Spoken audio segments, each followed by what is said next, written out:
Okay. You wouldn't really be seeing my face or nothing. Yeah. This is the only other place I could really sit because every other thing in this room is a mess. Oh man. So have you been buying kicks recently whilst you've been on lockdown, or have you just been like, hey? I only bought two. Okay. I bought the what was it I got? The quad purple, and I bought a Saucony. Oh, sick. I bought Yeah, an all purple Saucony. because I caught the DNA Air Max ones just before everyone went to share. Oh, the purples, yeah. Yeah. I had to get them. They're still sitting actually. So Yeah, I mean, I see that. Not really much people like really on it. yeah, But bruv. If I wasn't unemployed right now, I definitely would have doubled up on them. Believe me. And then you know what? I feeling it for DJs real bad. Like yeah, DJs without a and then full the time week job, I feel it for you. right, and then the week everything went to shit as well. Like I caught the like the Air Max 95 colorway, the Jordan 4s.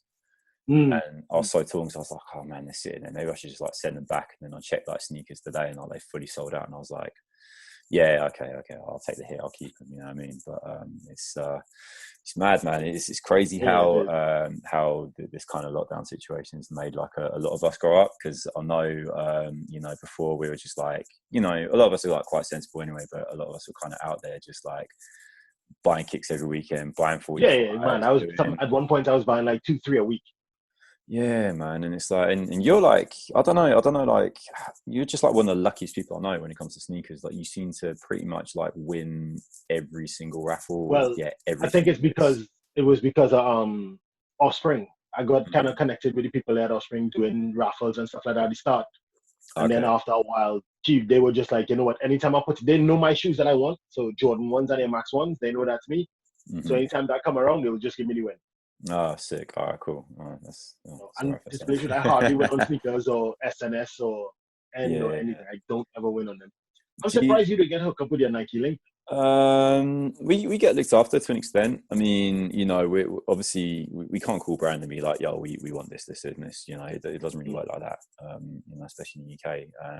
We get looked after in other aspects, but yeah, it's weird. I mean, there was like a period in time when I was able to just get everything. I had like plugs at certain stores, and they were offering me like all the Off-White stuff, and it got to a point where I was just having to like turn shit down because, one, I wasn't able to like kind of keep up with everything like financially because yeah, sure. But I mean, I would have taken them Off-Whites and flip that one time. But it just got to a point, like, do you find, like, when you get to a point where you're pretty much able to get everything on tap sneaker-wise, like, it doesn't become fun anymore. It's literally just like, yeah, that's true. Yeah, it's just like if I can get it, so what's the real point behind it? I think that's why now, like, through this whole thing, I've seen there's a lot of shoes released that I want. But to tell the truth, I've been more going into my older shoes. Yeah.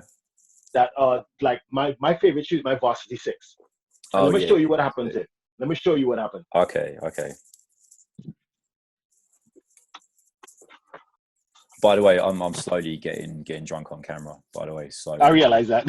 Man drinking a gin and tonic there on camera. Yes? Yeah, man. It's 5 o'clock at the moment. It's cool. It's acceptable. It's all right. But yeah, it's got nothing to do. I mean, I got work tomorrow, so yeah, fuck it. Why not?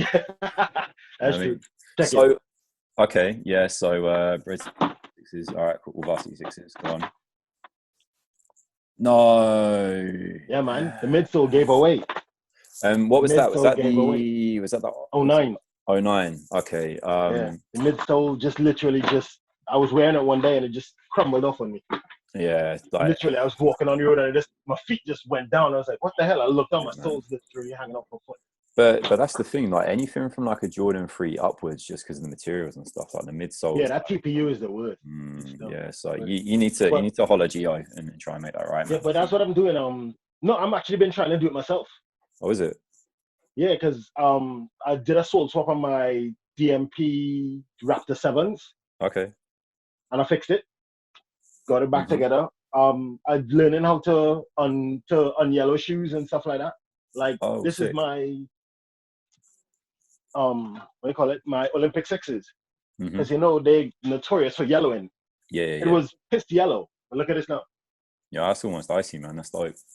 Yeah, that's what I'm saying. So just learning how to do certain things. Yeah, so I was going to say actually, because I know obviously you do your bit. I mean, obviously you can say your job online if you want. Obviously you kind of work for TFL and stuff, and yeah, but I actually haven't been to work in a month and a half. Yeah, so obviously part of the reason why I've been doing this series is obviously one, to kind of do cool shit with my DJ friends. It's obviously good to always like kind of collab and do some interesting kind of mixes, and obviously doing the whole back-to-back thing, it's cool because it keeps you on your toes. But the kind of main aspect is really just kind of check in with everyone and kind of see how they're coping, how they're doing during lockdown. And how's things been for you over like the past kind of 4 or 5 weeks?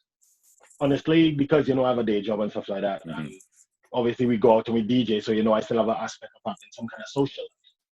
It's like that was all stripped away because of my underlying health issues and stuff like that. I can't go out to work because they're afraid that if something happens to me, I could literally get corona, and then worse for worse, I'm gonna die.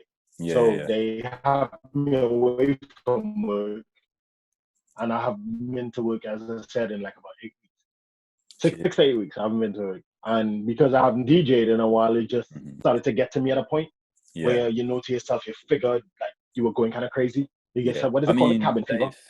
They furloughed you, right? You're okay. Yeah, they ended up furloughing me now. They haven't sent me the paperwork yet or anything like that, but they furloughed me. So the government's picking up 80% of my salary. Sick. Okay, and that's cool. TFL said they'll pick up the other 20%. Yeah, I was gonna say, as long as there's like something coming in for you and the fam. Do you know what I mean? Because so it was good. I mean, wifey's she's working. She's working from home, so because she does accounts. So, but the thing is, I've changed from doing that to become a full-time dad and teacher because my daughter's 3, and she can't go to nursery anymore. So it's like, what do I do? So I had to learn how to teach a 3-year-old how to count, how to read. And listen, that's something. I totally underestimated teachers. Yeah, do you know what? Like a lot of DJs who've got kids around that kind of school age and nursery age have like been saying, they're like, I don't know how teachers do it, man. It's just crazy. I mean, obviously having like a 3-month-old, it's a little bit easier. Obviously a lot of nappy changing, hell of a lot of nappy changing at the moment. So, but yeah, I think kind of, I think like the only kind of positive thing out of obviously like being a parent in this situation is, especially like with our line of work and that, we're obviously, you and I know we're constantly in the clubs and stuff, is we get that bonding time as well with our kids. So there is some kind of positive to come out of this, which no, definitely. I mean, like every day I take my daughter for a ride. We go, they said to give a child 1 hour exercise a day or a little bit more. So luckily for me, I have a backyard. I have a house with a yard. So we go outside, we play on the swings, we play on the slide, we run around the yard. But then my yard's not big enough for her to cycle, so I take her out on the road for a little bit. So luckily, I live near a forest. So we go cycling in the forest. So we go cycling. So she gets to exercise. And wouldn't like, she's much closer to me now. She's because like you get that bonding time. It's really good. It's really good. Sick, man. No, it's cool. I mean, as long as like you're holding up all right and stuff, because I know it's very, very easy to get stir crazy in obviously being stuck at home, and it's like at first you think, oh yeah, it's cool, I've got all this free time, I can be like mad creative and do this, and you realize that there's the other responsibilities that come with it, and it's I mean, I told myself I'll make a mix a week, but then when you really put into the situation where you have to select your songs, make sure they're compatible, analyze them, put them together, re-edit, edit. By the time you do all that, you have no time. Literally, by the time you have to take care of your child, you have your teaching to do, you have to sleep, you have to cook, you have to eat. All these things just compile on one another, just build up, and you're like, hang on, I have no time. Yeah, for real. This is crazy. No doubt, man. But yeah, I mean, like I said, glad to obviously hear that, everything's like cool with you and the fam and that. Yeah, man. So yes, I mean, like I said, I wanted to obviously like reach out to, you're like one of the first people that wanted to kind of get on for the series, obviously like do it back to back. I mean, obviously we go back to kind of hip hop versus dancehall days. So I think we've really been like working together, I think, for like the past kind of 4 years now. That's kind of like I've sort of got to know you over that period of time. Yeah, man. So like I said, I just wanted to, just kind of, get you on board and obviously like do something creative. So, I mean, for those who don't really know who you are, what you're about, just give us like a background as to like how you got into DJing and your kind of whole journey into music. Okay. Well, my music kind of runs in my blood because my grandfather, because I'm from Trinidad and Tobago, and my grandfather was a musician in Trinidad and Tobago. He was a big musician. And that kind of branched out to his children. So my uncles and them, they can play keyboard, they can play drums, they can play guitar. And then I was never really into that, but I loved hip hop music and I love soca music. And being in the Caribbean, soca music and dancehall and reggae, everything just goes hand in hand. Mm-hmm. So I remember I think I was about 15, and through my first party, me and a group of friends, we just had nothing to do one summer. And we was like, yo, let's throw a party. One of my friends was rich and he had money. He was like, all right, true, let's throw a party. We did. It was successful. And, bought my first turntable. At that point in time, I think it was the Technics 1200s. It was Okay. Mark 1. So your first setup was 1200s straight away. Yeah, Wow, it was crazy. So you didn't even do the whole like belt drive route or DJ in a box type. Wow, man, you went straight in. Damn. Went straight in because my cousin was a DJ at the time as well, and he kind of pointed me in directions of what to get, what to do, stuff like that. Started DJing from there, but after a while, because of schooling and stuff like that, I kind of faded away from it. I always loved it, always had my attachment to it, but just kind of faded away. But then as soon as I got moved to London, and I moved over here in 2002. Okay. Yeah, 2002. I just picked it back up. So bought CDJs and a mixer. I think I bought a Stanton mixer or something like that. Also, but remember we never had Serato back in those days and stuff like that. So I used to have to go in HMV and Virgin and buy CDs and burn it and double the CDs and stuff like that. Same. And then a friend of mine gave me a chance to DJ on his float for Nottingham Carnival.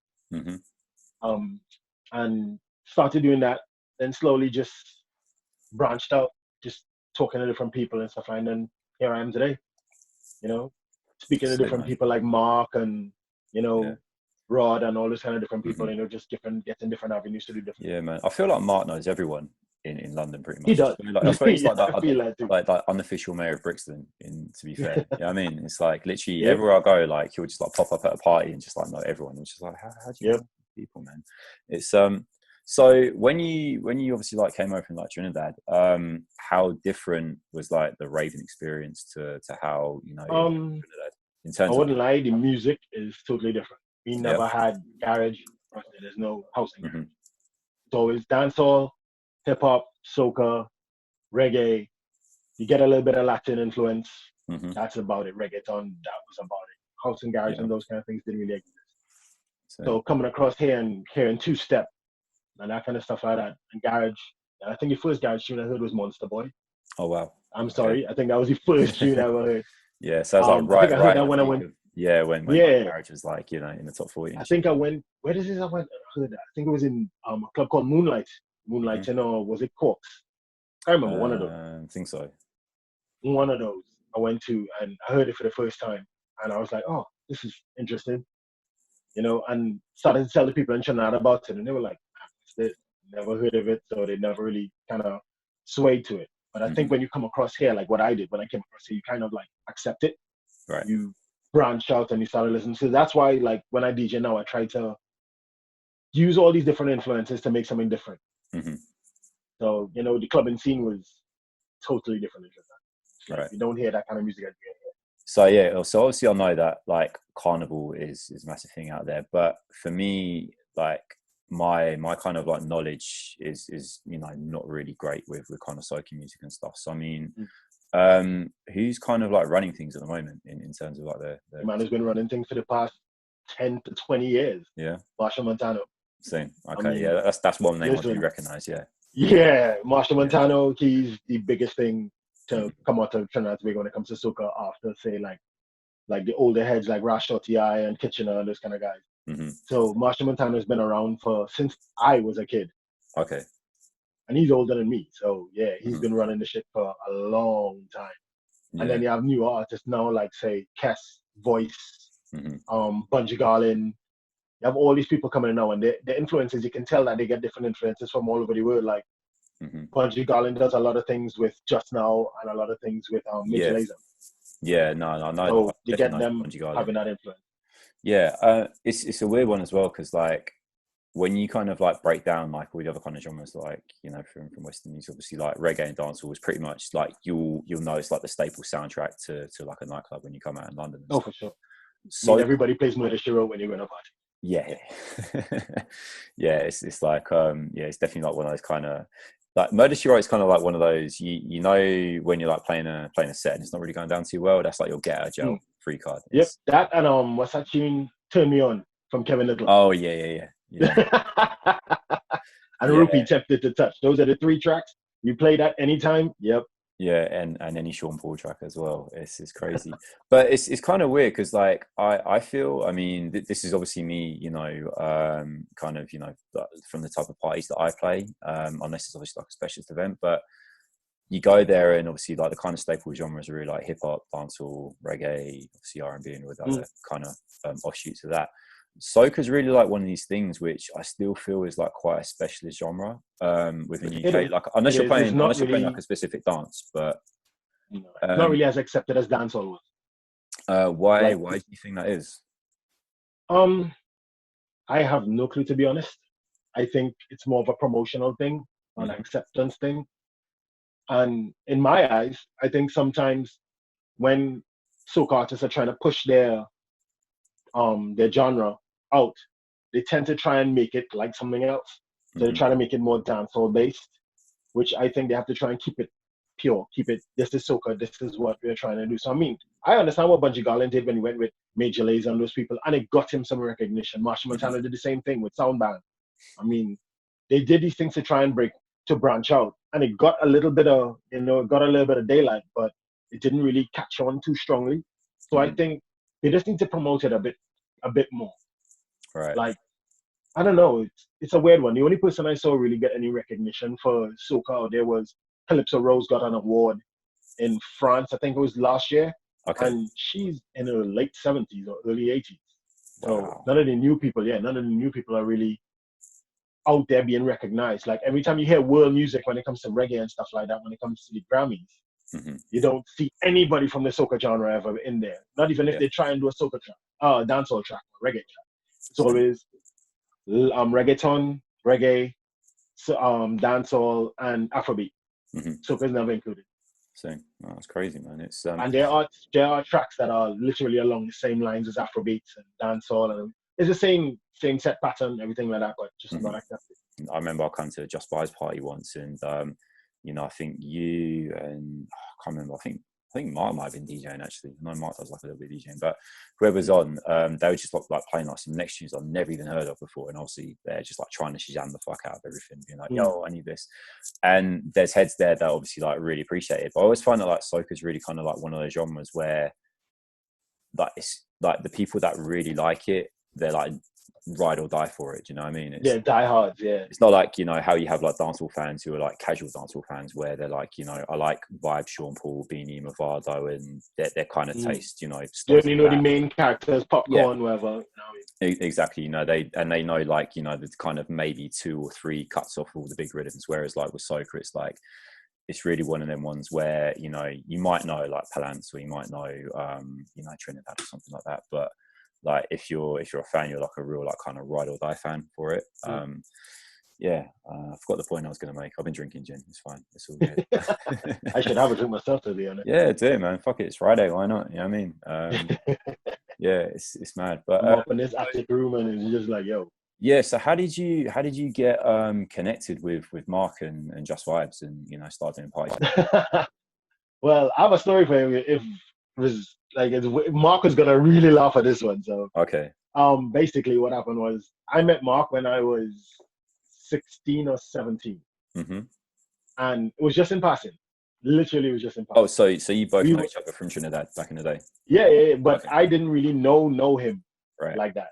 Basically, what happened was I was with one of my friends and we were playing basketball in his yard. He had a basketball ring in his yard. We were playing one day, and then Mark came. Mark was the outsider. He came to play, but he knew the other guys. I'm the only person who didn't know him. Okay. And he just looked at me and was like, "Man, who's this Barney-looking guy?" You know, Barney the purple dinosaur. Because I was bigger than everybody else. Mark's like what? Mark Short, all these other guys. I was the biggest guy, so he just called me Barney one day. And then we all went our separate ways. Mark ended up going to Canada to study. I ended up going to London, just different things. And then one day came when I think it was in 2010. One of my friends, he's one of the guys who we were associated with. It's like, why don't you go and check Mark? Mark lives in London. I'm like, what? Mark who? He's like, Mark Champoon. I was like, who's that? And then one day we ended up bouncing up each other. He said, oh, Keenan told me about you.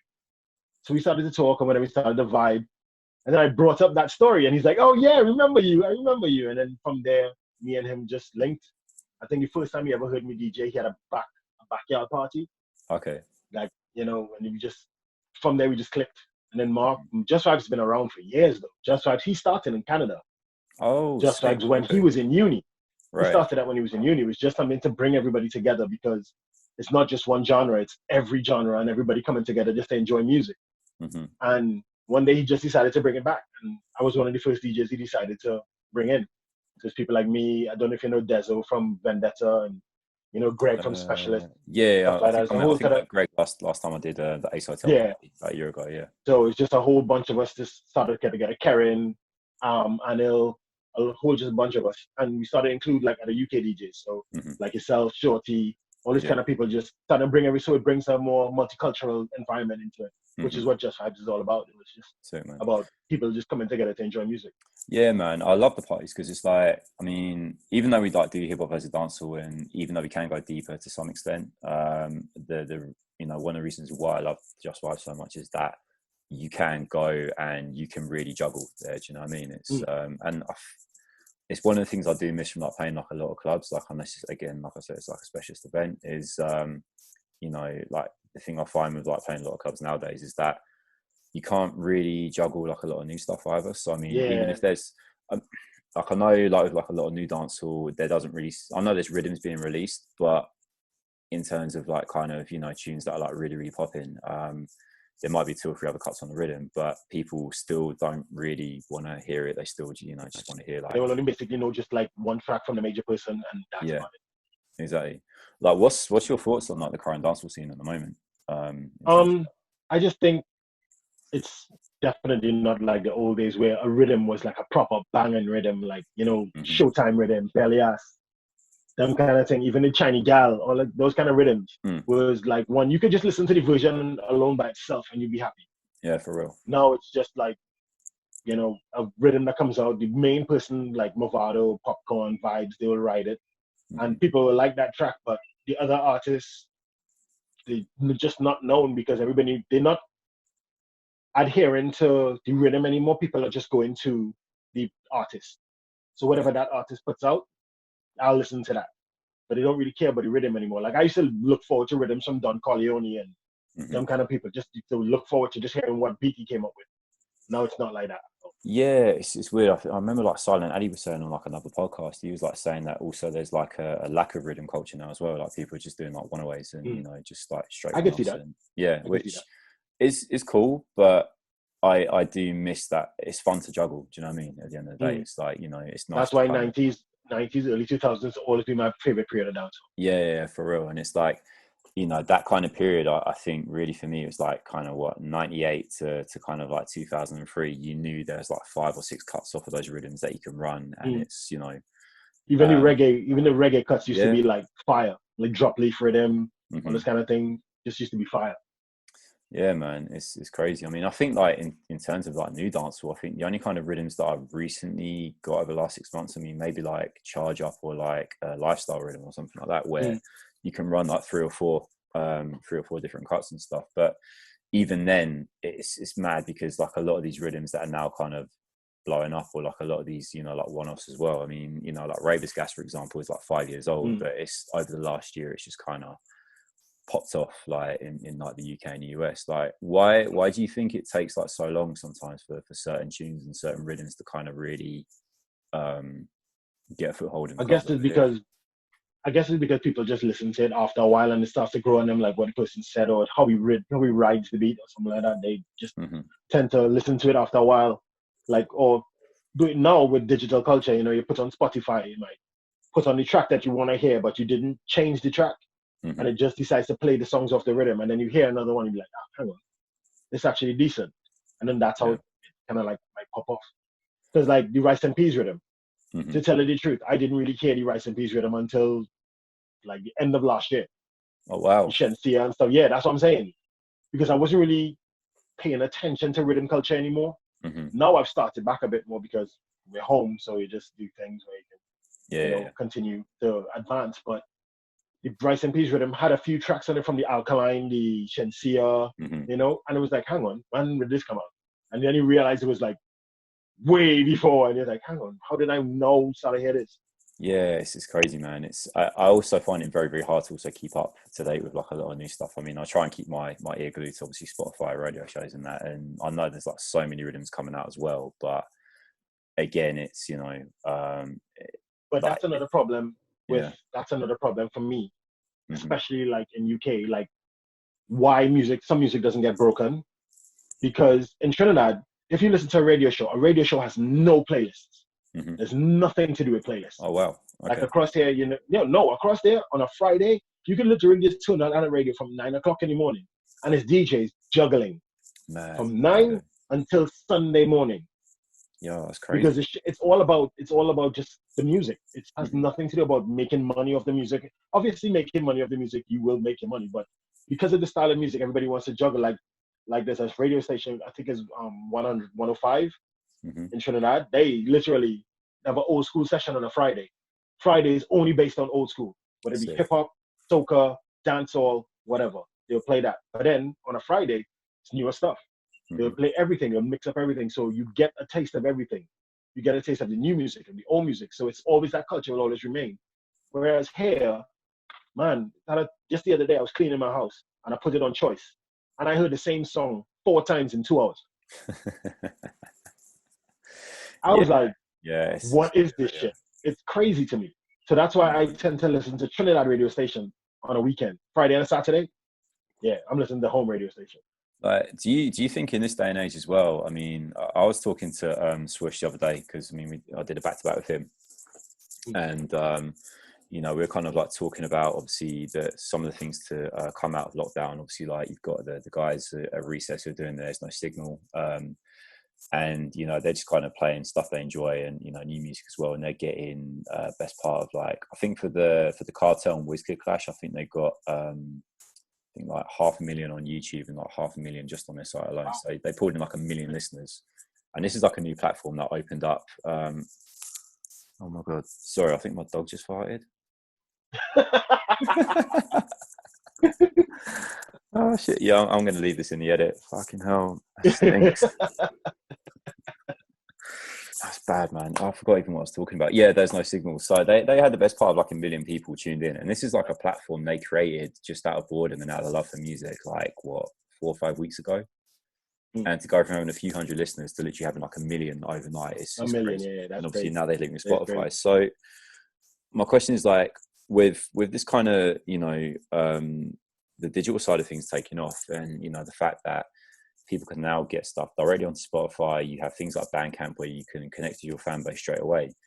Do you think radio even plays like much of a part in breaking new music now? I think, Honestly, no. I think like before, SoundCloud was the number one. Everybody used to just put their shit up for free on SoundCloud. YouTube, they used to put their shit up for free on YouTube, and people tend to draw to it and then, oh, yeah, this is banging, whatever. Radio is not really for breaking anybody new anymore, as you said. It's more about just playing who is known. Like, I wouldn't like to tell you, most of the UK hip hop I only listen to because of radio. Like, I'll be driving on the road, hear something, and be like, oh, this. And then I have a friend of mine who has an 18-year-old daughter. Okay. And when I hear certain ones, they're like, oh, Tarek, listen to this, listen to that, listen to the other. And that's kind of broadened my spectrum when it comes to UK music. So, like, I was never really into drill. And then all of a sudden, like, certain tracks, you're like, hang on. Yeah, I like the flow, I like the bounce. So they will never get broken on local radio. Never. No. But they get access via Bandcamp, as you said, SoundCloud, Mixcloud, YouTube. Yeah, what else? YouTube's a massive Even simple things like Insta, you know what I mean? Just hearing those things. But I think another thing I have a complaint about when it comes to this digital era that we live in. Facebook and Instagram play a big part in breaking new artists and breaking people.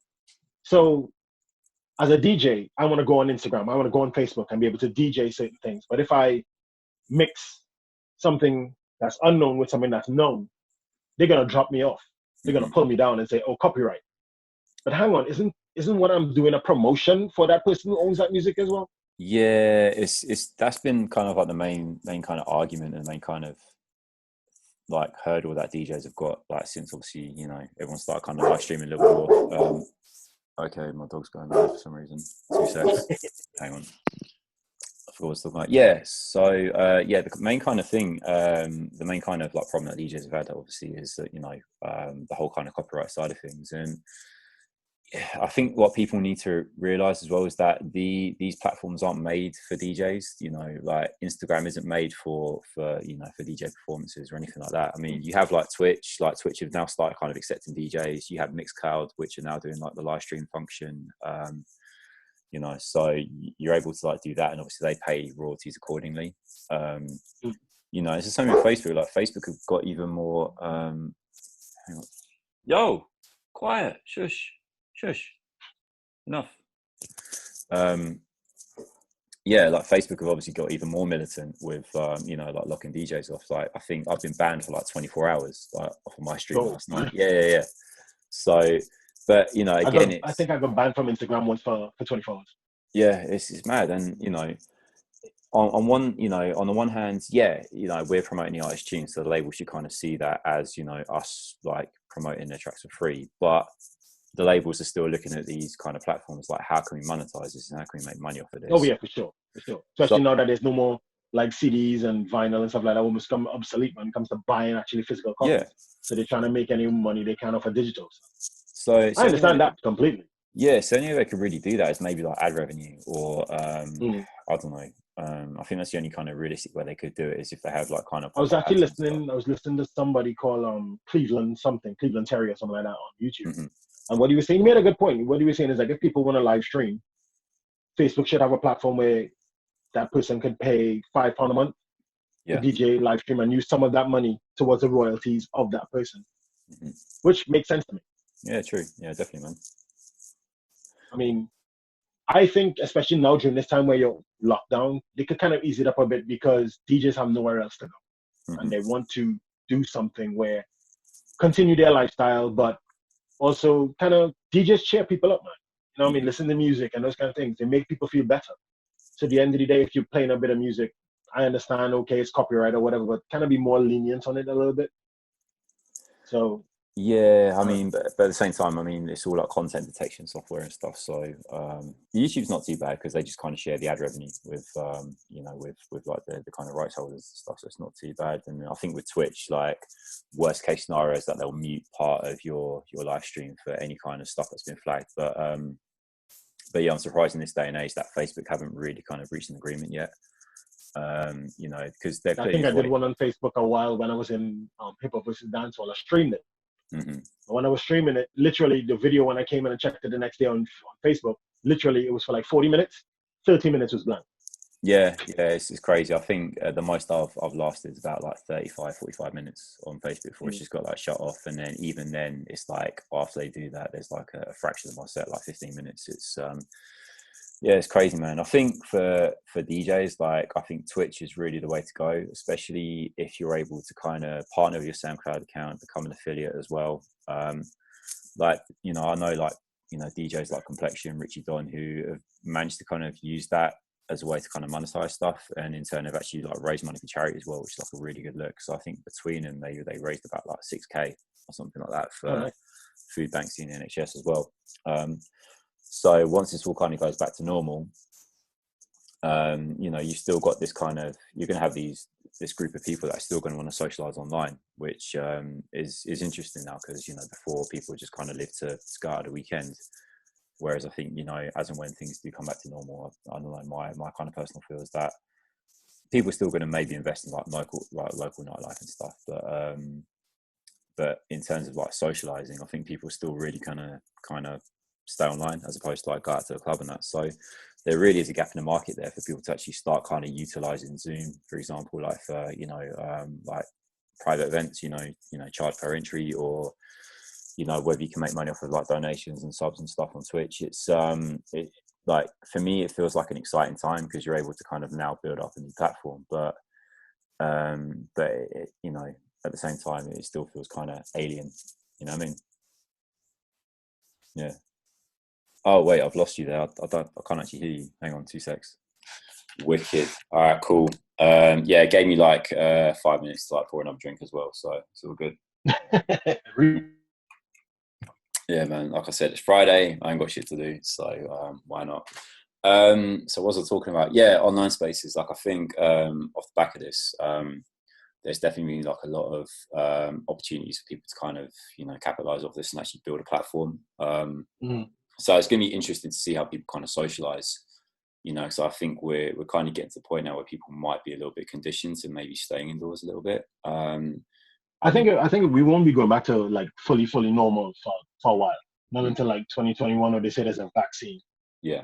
But yeah, I could see nightlife being just a local, about 50 people max for a while, and more going towards the online kind of thing, as you said. Pay a $5 to come inside and see what's going on. I think that will be the way to go. What will happen eventually? So, but yeah, man. I mean, nothing beats being in a club, feeling that energy, feeling that vibe.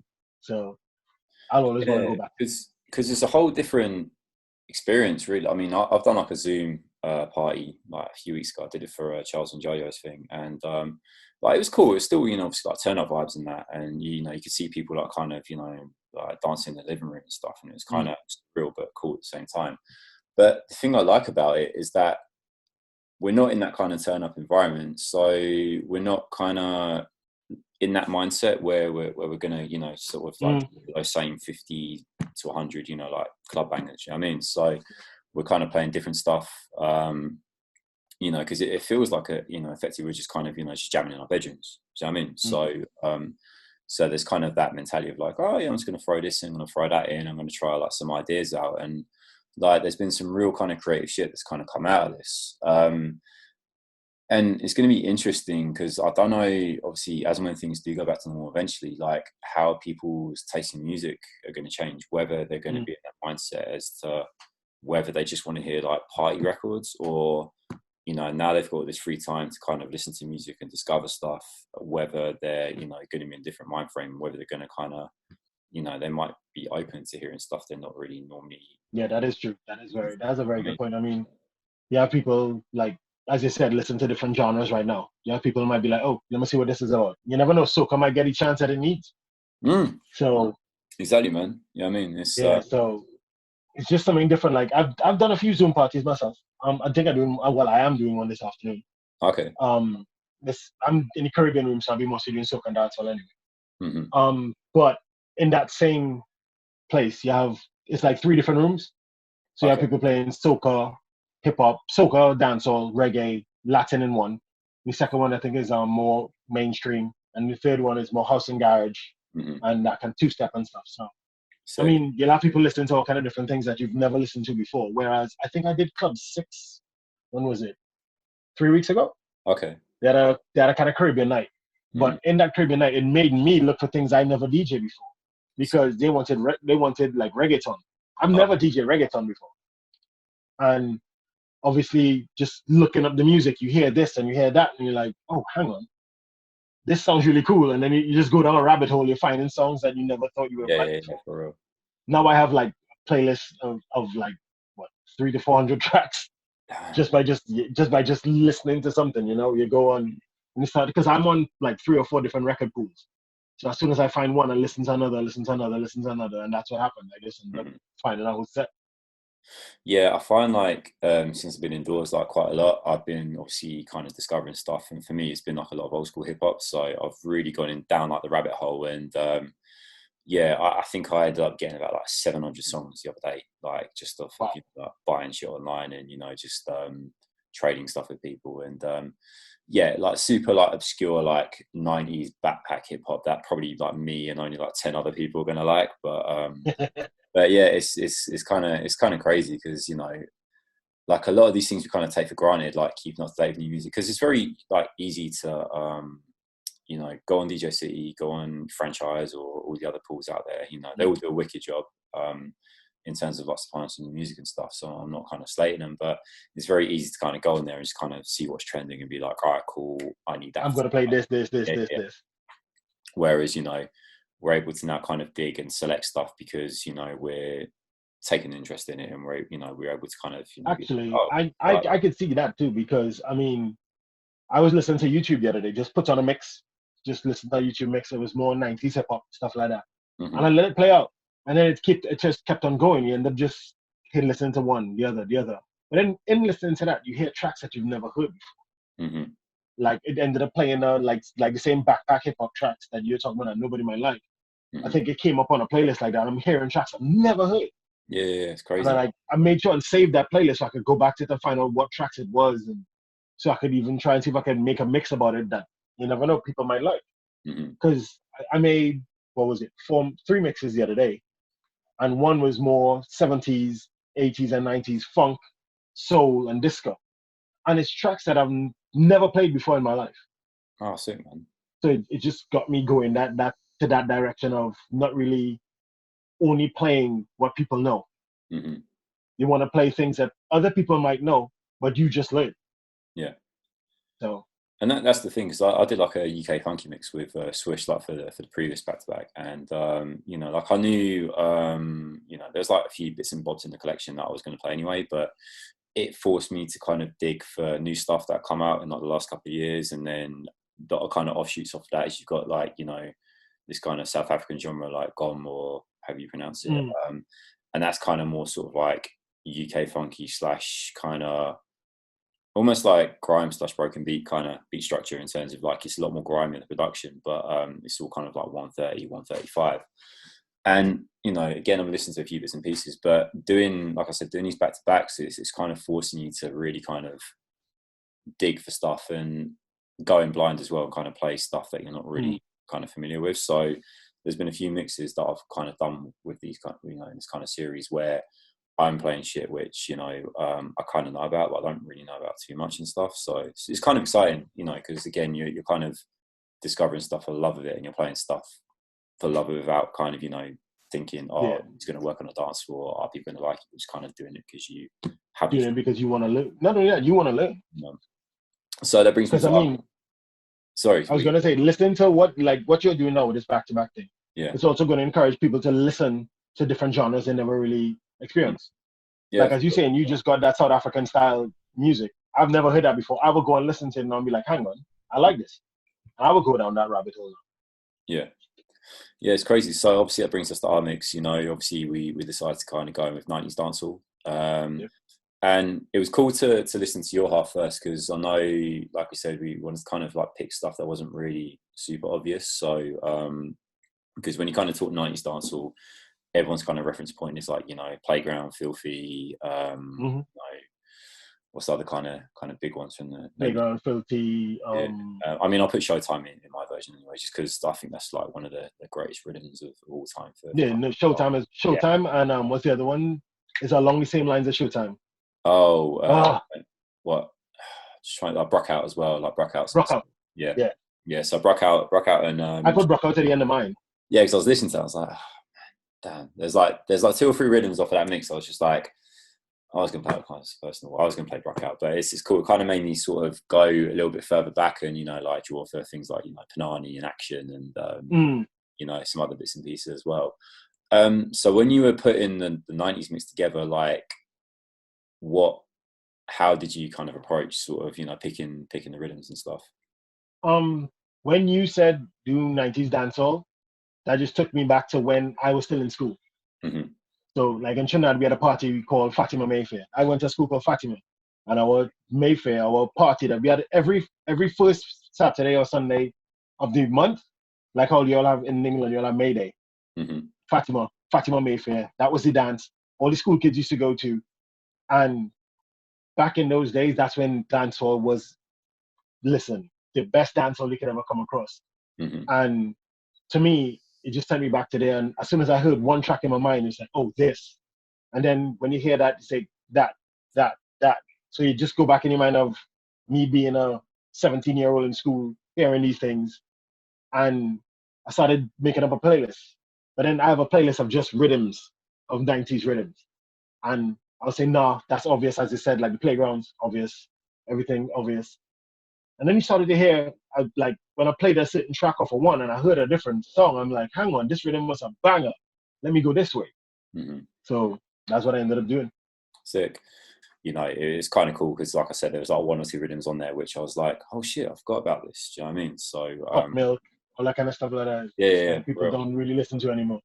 Yeah, man. So no doubt. But so that being said, I mean, obviously, we're going to put a link in the description on the YouTube video below. So just like in the description, link to the Mixcloud mix will be there. And obviously, for those who have just discovered the video, hopefully you've come via Mixcloud because we'll put a link to the YouTube video there and stuff. So yeah, we're just trying to kind of put content out on all platforms, you know, and, you know, just kind of get this popping, get this off the ground. And, you know, hopefully it'll encourage more DJs to kind of, you know, reach out, do something cool, put more content out. Do you know what I mean? So yeah, man. Obviously, you know, thanks for kind of, you know, taking the time to obviously, you know, yeah, no problem. Anytime. Watch me get drunk on camera as well. I really should have had a drink together. I'm alright still. You know, I've only had like it's not my 3rd or 4th. I can't remember. I don't know, but I will go and be drinking something now downstairs though. No, and I'm free pouring as well, so I don't even know what the fuck's in these, man. So yeah, so that being said, obviously, yeah, for those watching, like, comment, subscribe, more mixes to come as well. Obviously, I'm glad, you know, you guys are fine. Obviously, I know you've got a young family as well, so I'm glad everyone's happy and healthy, and obviously, by all means, you know, stay safe and keep well and everything. And keep your ass inside. Yeah, man. And what was I going to say? Top 3 things from lockdown that you've enjoyed so far, that you're kind of, you know, that you've kind of gained. Honestly, out. Yeah, family time. Wouldn't lie, I've been enjoying myself with my daughter a lot. Cool. You know, and plus, I wanted to start getting back myself healthy and stuff like that again. So learning to cook different things, and I've actually been exercising with it. Same. So I've dropped I went from 120 to 106 kilos. Wow, crazy. In the 8 weeks. So yeah, man, just eating right and exercising. Sick. And the third thing is actually just discovering music that, you know, I forgot about or I never heard before. So like now that you've started this kind of thing, it just makes me think, hang on, maybe why don't I go further? And like the same 90s dancehall mix that you're doing, I think I'm gonna go live one of these days and just burst like an hour and a half of just old school dancehall, just online, see if I get away with it from Instagram or whichever one of them. I might sign up for Twitch, see how it goes. You know. Yeah, man. I think I'll do that. Say, I'm surprised you didn't actually draw for any dubs either during the mix. I thought you was going to. Actually, my dub play days are over. I mean, somebody called me out the other day and asked me if I want to do a 45 shop open clash with them. Mate, crazy. So I might do it. It will be, apparently it's going to be on Zoom. Mark is the one who started that up. Because there's another DJ has a couple of dub plates. He knows I have a couple of dub plates, but I'm not into that kind of thing anymore. So yeah, he's like, why don't we just do 45s only? I know Mark's got a lot of dub plates as well. He was like telling me, yeah, like some like him and his boys, like they definitely dig deep for that. It's nice. See, Greg has trailer load. It's mad, man, because like this was like the year I was actually going to start properly cutting stuff, because I've had like a few jobs here and there, and then obviously all this shit happened. I was like, yeah, I'm kind of glad I didn't spend X amount trying to get a link. Yep, because you know it's expensive.